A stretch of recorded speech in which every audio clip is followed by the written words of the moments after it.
All right, so we are blocking, and if we can grab, our job is to hold on and hit. Bam, bam, bam, bam, bam. But in this drill, if I cannot grab for whatever reason, my job is to fire. Okay, it's to swing. So it doesn't matter which angle it is. If I can grab it, great, I'm hitting.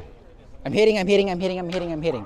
But if he's too fast for me or I screw up, my job is to swing anyways. And if I can, I trap and hit back. Boom. Okay?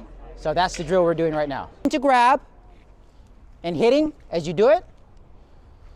And if you cannot grab because your partner pulls back, because no one out there is gonna go like this and leave it for you, right? Means you have to actively grab it yourself. So if you try to block it and you can't grab it, your job is to swing. Just go X down, angle 1, angle 2, just like we did in the warm-up. Yeah, you go 1, 2, 3, 4 if you want. Most people prefer 1, 2, 1, 2.